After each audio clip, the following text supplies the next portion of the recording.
Salam alaikum, la paix soit sur vous.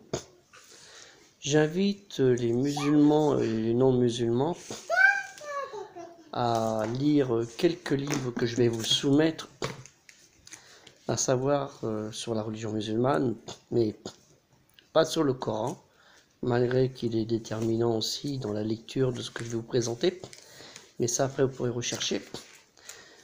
Sur la vie du prophète Mohammed, que le salut et la paix de Dieu soit sur lui, mais ce qui a été un peu avant lui, on va dire, on va aller un siècle avant lui, qui sont les prémices. Donc, je vais vous présenter les livres. Il y a Chronique de Tabari, Histoire des prophètes et des rois, qui est connu, pour Ahmed ibn Jarir al-Tabari. Vous avez deuxième livre très intéressant, Histoire universelle. Alors, il est en 2 tomes. Celle-ci, c'est la partie des origines à l'islam. Et la deuxième partie aussi est à lire. Vous avez de Ismaël ibn Ketir as-Sira, la biographie du prophète Mohammed, les débuts de l'islam. Vous avez de Martin Ling, le prophète Mohammed, sa vie d'après les sources les plus anciennes. Et vous avez aussi la vie de Mohammed, qui a été édité par Dinet et Haj Sliman Ben Ibrahim. Alors, Édouard Dinet, c'était un peintre du 19e siècle. Ses livres, ses œuvres sont vendues très très cher. Et il s'est converti à la religion musulmane. Donc, il existe beaucoup d'autres livres, mais je vous conseille de lire tout ça et surtout de faire la corrélation avec des livres comme le livre d'histoire universelle ou les chroniques et ainsi de suite. Et vous verrez ce qu'il y en est, l'histoire de l'Empire byzantin, l'histoire de l'Empire perse sassanide, les Arabes lakhmides, les Hassanides, et ainsi de suite. Parce que toute leur histoire, elles sont aussi dans l'histoire des musulmans. Elles sont les prémices de cette révolution, on va appeler une révolution, puisque c'est une religion nouvelle devient une révolution quand elle rappelle les gens à revenir sur le bon chemin. Donc, je vous conseille de lire ces livres qui sont très intéressants. Alors, celui-ci, la lecture elle est très simple. Hein. Celui-ci, vous voyez, c'est d'une autre façon. Donc, c'est des textes qui sont en français et c'est pas grave.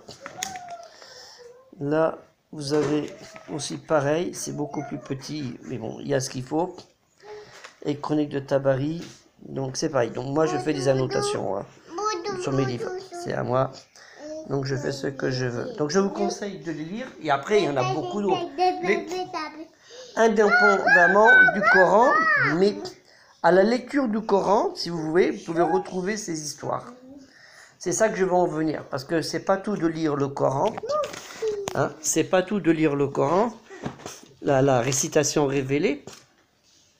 Ce qui est descendu, Inch'Allah, au prophète Mohammed, sur lui le salut et la paix de Dieu, qui est prophète, messager et avertisseur, comme l'ont été ses prédécesseurs, Abraham, Jacob, Moïse, David, Salomon, Jésus, et ainsi de suite.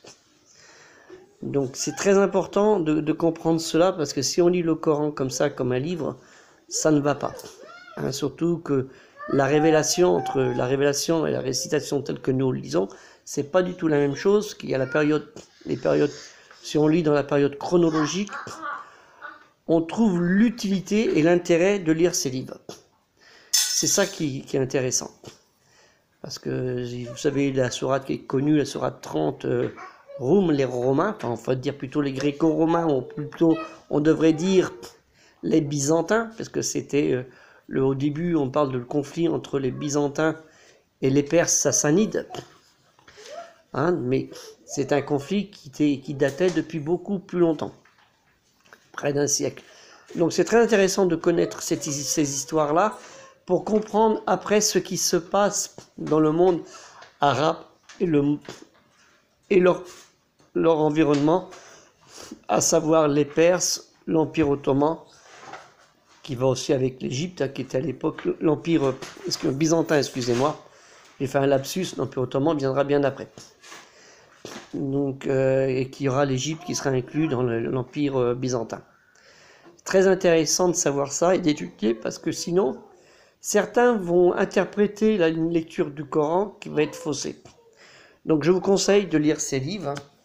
Ça revient pas très cher, ça vaut le coup.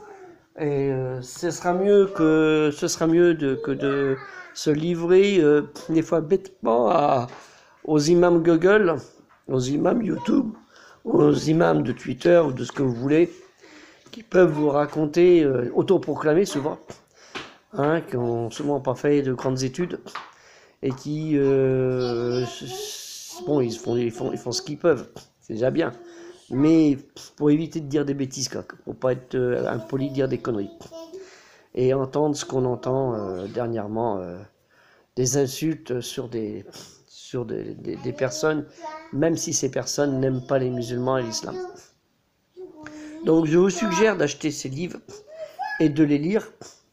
Ils existent à foison dans les librairies ou sur les hébergeurs de vente en ligne. Je vous souhaite une bonne journée, que la paix soit sur vous.